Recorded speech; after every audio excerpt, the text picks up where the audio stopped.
सुशील भाई एक बात बताइए, ये पाकिस्तानी अभी तक मुझे ना मारिया ना राजा फैजल इस बात का मुझे जवाब दे सके कि पाकिस्तान की पॉलिसी कहां फेल हो गई। हिंदुत्व हिंदुत्व कर रहे हैं सर, ये आपने तो अपने मुल्क का नाम रख लिया इस्लामिक रिपब्लिक ऑफ पाकिस्तान, ठीक है, आपका तो पलक नहीं झपका एक बार, है ना।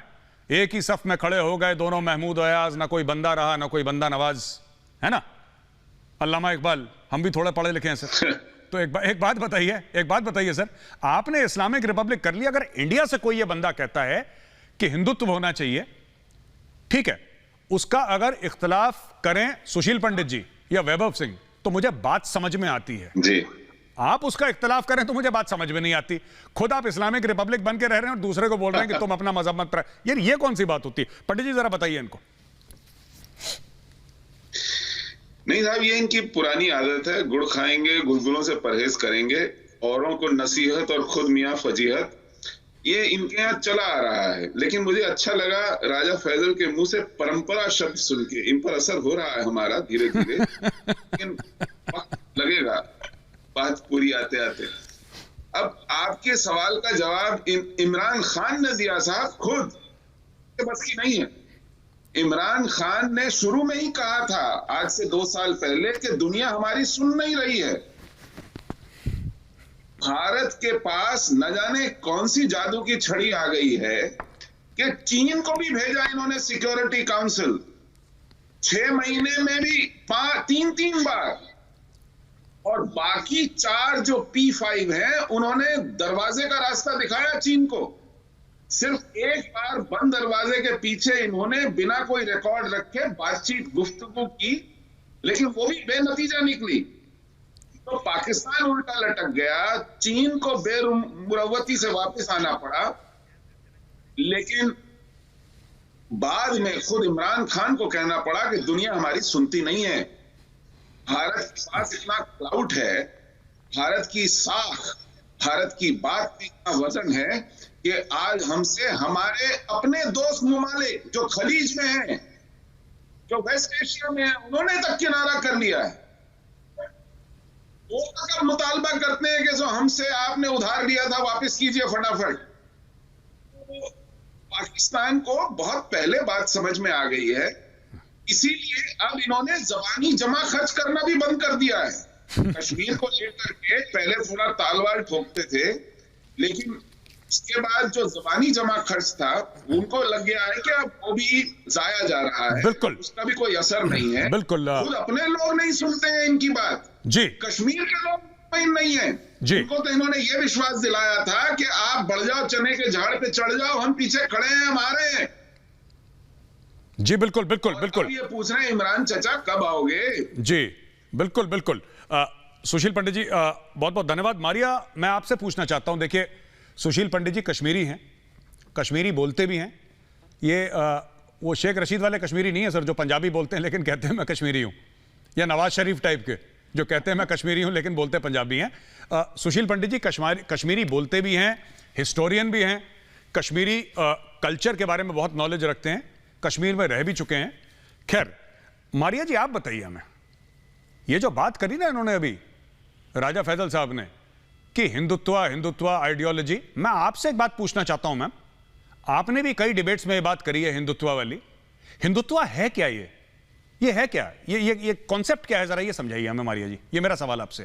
जी, सबसे पहले तो मैं, आपने इंट्रोडक्शन कराया सुनील जी का, तो मैं उनको आदाब कहती हूँ। आदाब ऐसे होता है, आदाब ऐसे नहीं होता है, मेरे भी सब लोग कैसा आदाब कर दिया आपने? बात ये है कि देखिए सुनील जी, आज वो वक्त आ गया कि मेरे ख्याल से हमारे सब बड़े थे, वो बड़े आराम से और मोहब्बत से रहते थे वैली के अंदर, और आज ये वक्त आ गया कि हिंदुस्तानी और पाकिस्तानी चैनल अगर आपको बिठा के और मुझे बिठा के लड़वाने की कोशिश करें और बताने की कोशिश करें कि डीएनए में सबसे ज्यादा कश्मीरी कौन है, तो ये बड़ी अजीब बात होगी। सोशल स्पीकिंग आप है जरूर, मैं आपको मारिया जी सकती हूँ, मगर बात वही है। मारिया जी एक मिनट, मारिया जी एक मिनट माफी चाहूंगा, मारिया जी माफी चाहूंगा, सुनिए मारिया जी माफी चाहूंगा, मैंने ये नहीं बताया कश्मीरी कौन है कश्मीरी नहीं है। कश्मीरी वो है जो कश्मीरी जबान बोलता है, कश्मीरी वो है जो कश्मीरी कल्चर को फॉलो करता है। अब आप कश्मीरी आएंगे तो उसमें गोजरी, पहाड़ी और बहुत सारी जबानें, नहीं मैम एक मिनट, ये नहीं, एक मिनट मैम, देखिए जी Kashmir north of Pir Panjal ma'am Kashmir है, साउथ ऑफ पीर पंजाल जम्मू है। कश्मीर घाटी में सुनिए एक मिनट मैम, कश्मीर घाट आप लोग कभी गए नहीं, इसलिए मैं आपको एजुकेट कर रहा हूं, क्योंकि आप लोग ना कभी गए ना कभी जा पाएंगे। कश्मीर घाटी में कश्मीरी जबान बोली जाती है, जो कि गोजरी से, जो कि पहाड़ी से, जो कि और अन्य भाषाओं से बिल्कुल मुख्तलिफ है। कश्मीरी एक यूनिक लैंग्वेज है जिसका किसी और लैंग्वेज से कोई लेना देना नहीं है। It is derived from Sanskrit, और वो लैंग्वेज बहुत फर्क है। आप पीर पंजाल के इस तरफ चले जाइए, मेरी बात सुन लीजिए, ये जबान बिल्कुल मुख्तलिफ है, बिल्कुल अलग है। मैं एक बार जम्मू में जाता हूं, मुझे उनकी जबान थोड़ी बहुत समझ में आ जाती है। मैं कश्मीर घाटी में जाता हूं, मुझे कुछ समझ में नहीं आता। I don't understand anything, it's a unique language. तो आपके जो शेख रशीद कहते हैं कि हम कश्मीरी, पता नहीं कैसे आदमी अजीब से, आपका वो नवाज शरीफ कह रहा था मैं कश्मीरी हूं, ये कहां से कश्मीरी हो गया? इस पंजाबी। क्या आपको लगता है कि पाकिस्तान के पास कोई कोहेरेंट कश्मीर पॉलिसी नहीं रही है? क्या पाकिस्तान के पास कोई क्लियर पॉलिसी नहीं रही है? आपके मौलाना फजलुर रहमान ने बहुत साल फायदा उठाया, बहुत मजे मारे उन्होंने, ठीक है। कश्मीर के नाम पे लोगों के बड़े बड़े महल बन गए, बड़े बड़े बैंक अकाउंट बन गए, लेकिन कश्मीर में, कश्मीर के चलते आपके आर्मी चीफ ने भी एक्सटेंशन ले लिया, लेकिन काम कश्मीर पे आप लोग नहीं कर पाए। क्यों नहीं कर पाए सर? एक ही पॉलिसी है कि कश्मीर पाकिस्तान की शह रग है, था और हमेशा रहेगा, और कश्मीर पाकिस्तान बनेगा। लेकिन जहां तक आप ये कह रहे थे कि क्या पाकिस्तान फेल हो रहा है, फॉरेन पॉलिसी पाकिस्तान की क्या फेल हो रही है, पाकिस्तान क्या उस पॉलिसी को इम्प्लीमेंट नहीं कर पा रहा?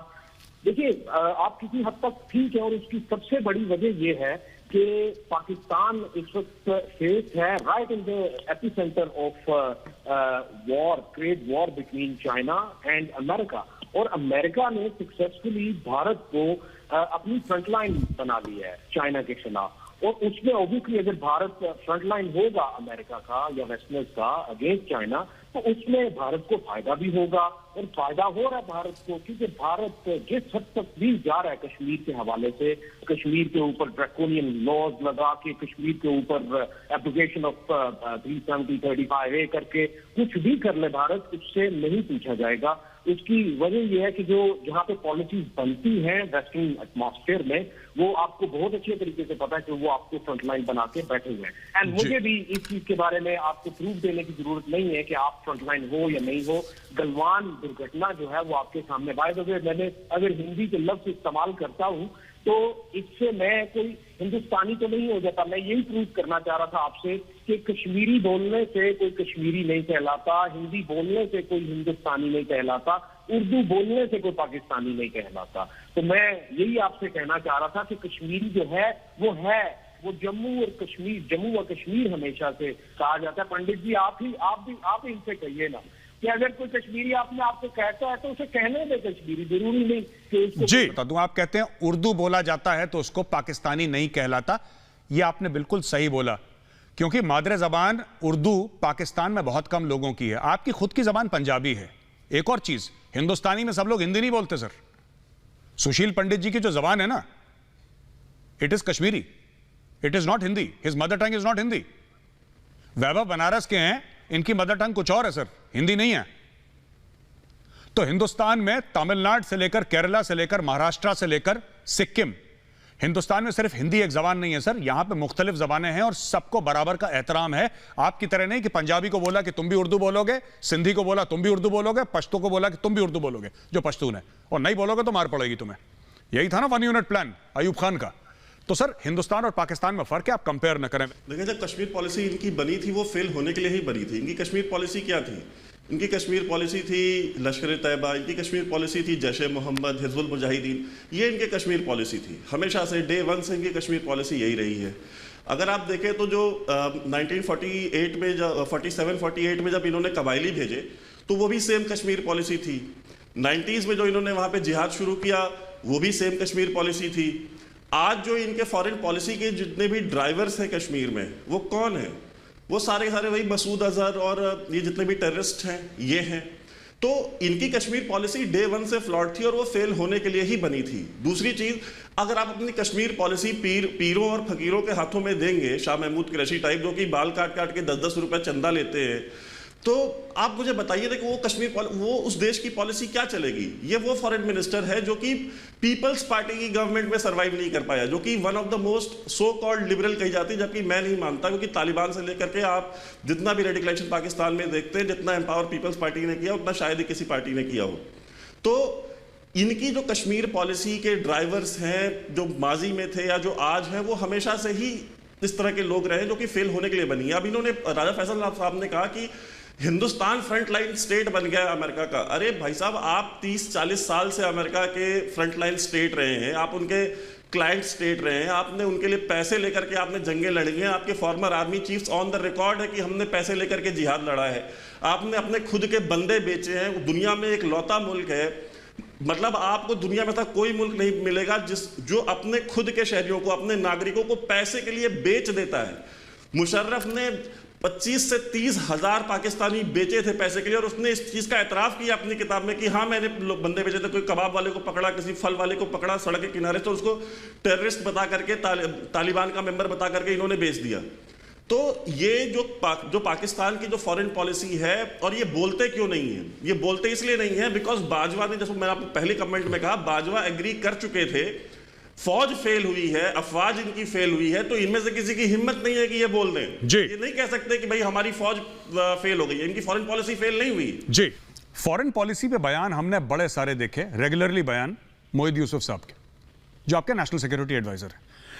बड़े फ्रीक्वेंटली वो फॉरेन पॉलिसी पे बयान देते हैं, बड़े फ्रीक्वेंटली, और उनकी मर्जी है, जैसा आपका स्टेट चाहे वैसा करे। शाह महमूद कुरैशी को कोई इंटरेस्ट नहीं है फॉरेन पॉलिसी में। He is more interested in becoming CM of Pakistani Punjab. आपको क्या लगता है कि कमी कहां पे है कि पाकिस्तान का जो बयानिया है, पाकिस्तान का नैरेटिव है, वो दुनिया एक्सेप्ट नहीं कर रही? क्योंकि आप लोग तो ये कह देते हैं कि भारत के पास पैसा है, भारत बहुत बड़ा मार्केट है, और भारत बोलता है कि चलो ठीक है, हम तुम्हें सामान बेचते हैं, खरीदते हैं, तो लोग जमीन पर लेट जाते हैं। ऐसा नहीं है। अच्छा, ऐसा है, पर इतना ज्यादा नहीं है जितना आप लोग समझते हैं। इस सवाल का जवाब दीजिए। जी, हमारे जो 20 साल पुरानी अगर आप पाकिस्तान की फॉरेन पॉलिसी देखें, बिल्कुल एक पाकिस्तान का उस वक्त एक डिसीजन था अमेरिका के साथ वॉर में जाना, और पाकिस्तान ने प्रोवाइड किए हैं अपने देश जो है वो अमेरिका को। आपको आवाज आ रही है? जी बिल्कुल। अच्छा, उसमें ये है कि जब 20 सालों में जाहिर है अमेरिका का जो रवैया था वो उस तरह का रवैया नहीं रहा, क्योंकि बार बार हम चाहते हैं, जैसे हम भी एज अ पाकिस्तानी जो है हमेशा इस चीज के ऊपर शोर मचाते हैं कि भाई ऐसा नहीं होना चाहिए, हमें किसी जंग में नहीं जाना चाहिए, नहीं बनना चाहिए, क्योंकि ये वही सुपर पावर्स हैं जो अपना इंटरेस्ट लेने के बाद फिर उसके बाद नेशंस को बिल्कुल लेट डाउन करती हैं, उनको बिल्कुल तहजीक आमेज का रवैया होता है, और ये अमेरिका का रहा है एटीट्यूड, हमेशा से रहा है। मगर बात ये है कि जब आप पाकिस्तान और भारत की बात करते हैं, शायद पाकिस्तान भारत का मसला भी इतना बड़ा मसला ना होता अगर उसने एक अमेरिका की तरफ से जो मारिया जी का और जी प्लीज बोलिए। की वजह से आज एक आम भारतीय और एक आम पाकिस्तानी सफर कर रहा है। हम ये बात क्यों नहीं करते हैं? हम नई जनरेशन को एक नया नैरेटिव देना है, एक नया पर्सपेक्टिव है। मारिया साहिबा के दिल में मदर टेरेसा ने अभी जन्म लिया कि हम लोग लड़ क्यों रहे हैं, और अमन क्यों नहीं, और वीर ज़ारा फिल्म हम क्यों नहीं बना रहे दोबारा, इस टाइप की बयान दे रही हैं। मुझे तो समझ में नहीं आ रहा बात। मैं आपसे 2-3 बातें कहना चाहता हूं पंडित जी, फिर मैं चाहूंगा आपका इसके ऊपर क्या तर्जिया, आपका एनालिसिस क्या है। इन्होंने बोला कि India is a frontline state. Frontline state पता नहीं इनका क्या डेफिनेशन है, हमारा क्या डेफिनेशन है, राइट? लेकिन हमने यूएस से पैसे नहीं लिए सर, हमने पैसे नहीं पकड़े, हमने एड नहीं पकड़े यूएस से। तो यूएस कैन नॉट डिक्टेट, हमें जो करना है हम करेंगे। अगर हम चीन के खिलाफ हैं तो हम वही करेंगे जिसमें हमारा फायदा है, ठीक है? चाहे वो दुनिया के कानून के खिलाफ हो, चाहे किसी मुल्क के कानून के खिलाफ हो। अगर वो भारत के हक में है तो हर कानून तोड़ा जाएगा। उस कानून की कोई भी सैंक्टिटी हो, कानून इंसान का हो, कानून भगवान का हो, वो कानून टूटेगा अगर उससे हिंदुस्तान को फायदा हो। साफ सीधी बात है। पर हां, हमने अमेरिका के सामने हाथ ऐसे नहीं करा सर, हमने नहीं करा हाथ ऐसे, ठीक है? हमारी इक्वालिटी की रिलेशनशिप इसलिए है because we are not dependent upon America. हम जो खरीदते हैं पैसा देकर खरीदते हैं अमेरिका से, और अपनी औकात के हिसाब से खरीदते हैं। हम ये नहीं कह रहे कि हमारे पास पैसों का भंडार है कि हम चेक काटें, सब कुछ खरीद लेते हैं, लेकिन ठीक है, हमने अमेरिका को ये नहीं बोला कि हमें ना 15 जहाज दे दो फ्री में, हमने ये नहीं बोला। हमारी ठीक है, अगर हमारी हैसियत 15 जहाज की है, हमारा 30 चाहिए, हम 15 ही खरीदेंगे, लेकिन अपनी चादर में उतने ही पैर फैलाएंगे जितना हम फैला सकते हैं। दूसरी चीज उन्होंने ये बोला कि साहब भारत के बारे में कि पीस होना चाहिए इंडिया और पाकिस्तान के बीच में। तो पंडित जी मेरा आपसे सवाल है, ये पीस क्यों नहीं हो सकता? मोदी जी तो गए थे ना, और उनको बुलाया भी था। और क्या कर लें सर, क्या कर लें? कारपेट बन जाएं, लेट जाएं, कालीन बन जाएं जमीन पे, क्या कर लें कि पाकिस्तानी खुश हो जाएं? गौरव, मुझे 15 साल पुरानी वो बात याद आती है जब मुशर्रफ ने कयानी को, परवेज अशफाक कयानी को अमेरिका भेजा था। 1 महीना कयानी अमेरिका में रहे थे, वहां के जर्नलों से मिलते रहे थे, फिर आकर के उनकी यहां कंफर्म हुई थी appointment as chief of the army staff. तो अमेरिका पिक करता है कि पाकिस्तान की आर्मी का चीफ कौन होगा। ये हालत थी पाकिस्तान की, और आज वही काम चीन कर रहा है। आपको याद होगा कारगिल जब किया था तो मुशर्रफ की बातचीत पेचिंग से इस्लामाबाद या रावलपिंडी हम लोगों ने इंटरसेप्ट की थी। ये इनका वजीर आजम साल में 6-6 बार चीन जाता है। तो जब क्लाइंट स्टेट होना आप कबूल करते हैं, तब हर छोटी मोटी बात पर आप दौड़े जाते हैं उनकी कैपिटल में। नवाज शरीफ कारगिल की हाइट पे क्लिंटन के घुटनों में जाकर के बैठा था।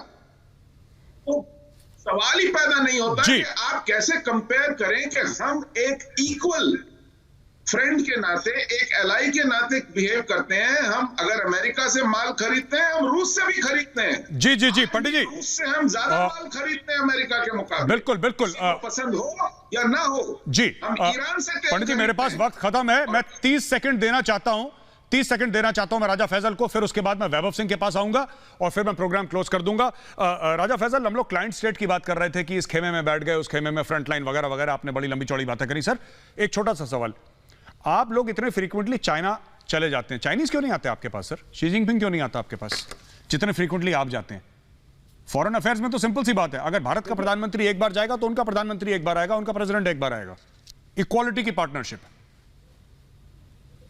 देखिए दो देशों के बीच में उनके जो सरबराह हैं उनका आना जाना लगा रहता है। जब उनको जरूरत पड़ेगी वो भी आ जाएंगे, जब हमारी जो सीपैक की लीड्स हैं उनको आगे लेके जाने के लिए जब भी जरूरत पड़ेगी। मेरे ख्याल में इसमें ये कोई छोटा बड़ा तो है ही नहीं, इसमें तो ये है कि ठीक है, कोऑपरेशन ठीक है, वो चलना। ऑल राइट, आपने बात की कि इंडिया को कैसे, ठीक है, मेरे पास वक्त खत्म हो रहा है। Last 30 seconds to Vaibhav Singh. I am sorry Raja Faisal ji, मेरे पास वक्त बिल्कुल खत्म हो गया, मैं प्रोग्राम क्लोज डाउन करने लगा हूं सर। वैभव, लास्ट 30 सेकंड्स, ये क्यों है, ये एक तरफा मोहब्बत क्यों है? देखिए, सिर्फ इमरान खान का जाना लगा रहता है, शी जिनपिंग का आना तो कभी नहीं होता। और ये इसलिए होता है जब आप हर जगह जिस भी मुल्क में जाते हैं, वहां जाकर के अगर आप पैसे मांगेंगे, आप सऊदी अरेबिया जाएंगे वहां से चावल मांगेंगे, ईरान जाएंगे वहां से तेल मांगेंगे, आप चीन जाएंगे वहां से पैसे मांगेंगे, अमेरिका यूके जहां जाते हैं दुनिया में भीख मंगों की तरह हाथ खोल करके कटोरा आगे कर देते हैं कि भाई हमें कुछ पैसे दे दो। तो जब आप हर जगह पैसे मांगते हैं, ये तो फिर हमारी आपकी जाती रिलेशन में नहीं चलता। जो बंदा आपसे बहुत ज्यादा पैसे मांगता है, अगर आपका क्लोज रिश्तेदार भी क्यों ना हो, आप उसको नहीं एंटरटेन करते। जी बिल्कुल, ये दुकानों में भी भारत में कहीं लिखा रहता है कि नगद वाले डिस्को, उधार वाले खिसको, तो वही आई थिंक फॉरेन पॉलिसी वही रहेगी पाकिस्तान की। बहुत बहुत धन्यवाद ज्वाइन करने के लिए। आज हमने काफी मुख्तलिफ चीजें डिस्कस करी हैं और एंड में इसी निष्कर्ष पे पहुंचे हैं कि जो हमारे पाकिस्तानी गेस्ट हैं, वेरी सॉरी टू से, आप लोगों को, मुझे लगता है पाकिस्तान में भी यही लग रहा है, यही लिखते हैं पाकिस्तानी दुकानों में, नगद वाले डिस्को, उधार वाले खिसको।